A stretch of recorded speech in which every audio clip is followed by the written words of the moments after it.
Yeah. It's just, so you're really talking about a process, a campaign. It's a method that you follow. Yeah. It's quick. It's clear. Yeah. And, you know, Yeah. we're big proponents of that idea of the campaign or the process. And I'm unfortunately a big advocate of ripping the Band-Aid off. I do it all the time around here. But unlike you, I think you just got to be straight up, Yeah. and truthful and let people know kind of what's ahead. And I would agree with you on that. I really appreciate that advice about dealing with those things early on, because we see too many companies step back, and what they'll tell us is they've gone through multiple acquisitions, very similar to what you're saying about the 24 companies, some of them small, and they've let them operate, as they have been and haven't integrated them. And then suddenly they're having issues with scale. Suddenly they're not getting efficiency. Suddenly, they're not getting the revenue that they had expected, and things go south. Then they want to integrate everything, and they're dealing with a much larger cultural and change management issue, because some of these companies have operated fairly independently for a long time. Yeah. Our philosophy is always integrate, right? Be Yeah. careful in the sales side, but that's just one aspect. But the processes and so forth, integrate, Yeah. organizationally integrate, right? I got to agree with you on that one. Okay. Well, I've agreed with you on everything. So, okay, let's talk about this. I'm going to flip it around because I keep talking about sales. So let's just talk about, when you're deciding to buy a company, you just said there's a lot of money out there. PE firms are looking into alternative industries and businesses like the dentistry. And you're right. We're seeing this ourselves. We're getting calls on veterinarians and all this other stuff where there's a lot of M&A going on that wasn't, just a couple years ago. So they're being creative about that. But, what are some of the key things that you would say are most important to think about when, you're acquiring another company? Now, I know that some of these PE firms, they all know what they're doing, right? But even sales leaders, I think, would be interested to know, when do you just say no?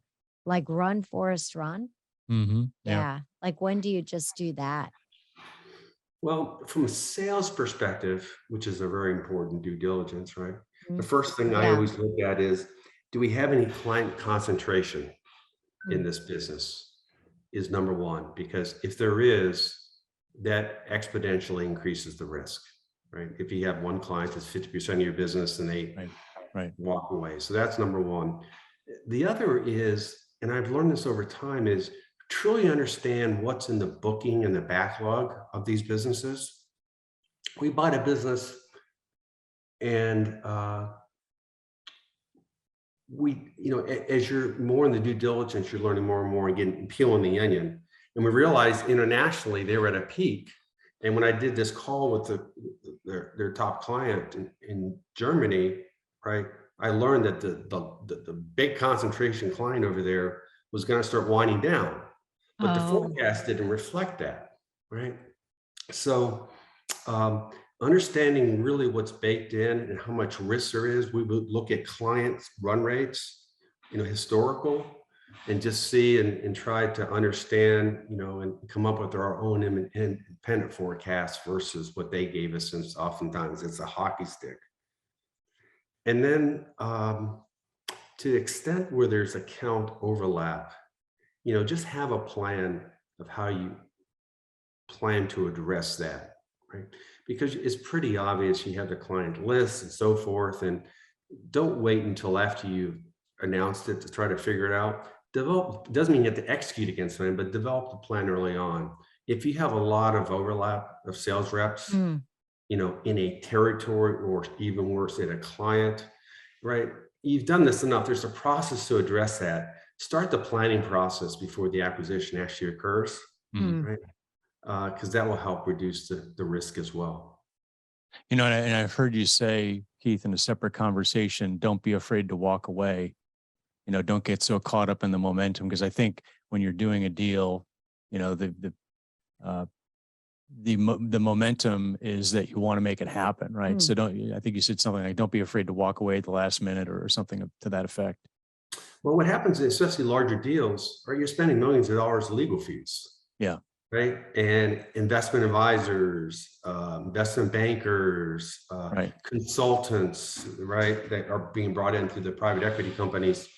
And there's a lot of sunk cost. And I recall one acquisition where when we really understood the financials at the very, very end, right before we signed the contract and did the deal, we kind of wanted to back out. And the private equity company who was selling, who was helping us buy this, said, listen, we spent so much money on this, right? Let's just get it over the goal line now and see if we can make it happen. And, that was a good example. That was a lesson learned for us as a leadership team, because in hindsight, we should not have done the deal, right? Because you're learning and learning and learning all the way up until you sign that paper. So I guess the learning fear is it's never too late to say no. Right. And those are sunk costs. That's how you have to treat those. Just because you've made millions of dollars of legal spend, investment banking fees, and so forth, that shouldn't be a determination whether you go forward or not. Right. You should be able to say no at any point, even at the very, very end. And that's kind of a lesson learned there. So that's a great piece of advice. I mean, that's one of the core lessons I remember from business school, was, don't make decisions based on a sunk cost. And for some reason that kept coming back and back over the years. Yeah. So Keith, last question. If you had, just a few seconds with an executive and they were saying, hey, Keith, we're looking at, we're growing through acquisition. That's our plan. What one piece of advice would you give them if you only had a few seconds to tell them something that might help them?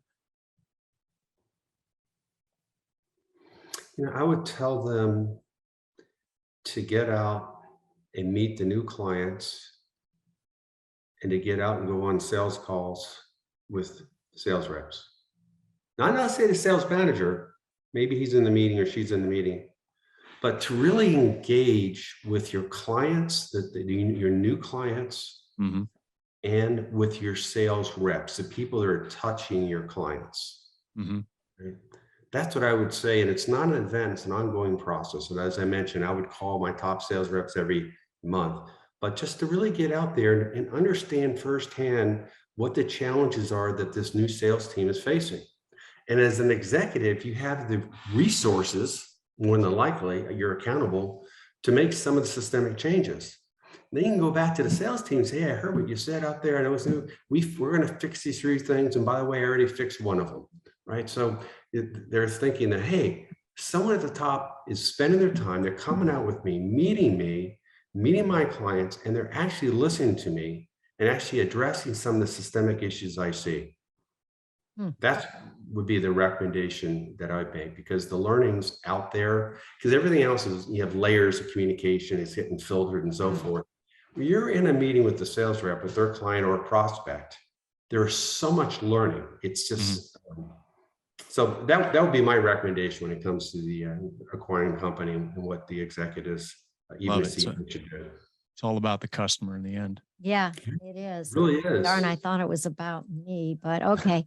So anyway, this has been super fun. Thank you so much. I could talk to you forever on this one. Maybe you'll grant us, your presence on another podcast with us. But Keith Conley, tell people how they can get a hold of you if they would like to do so. I know you're on LinkedIn.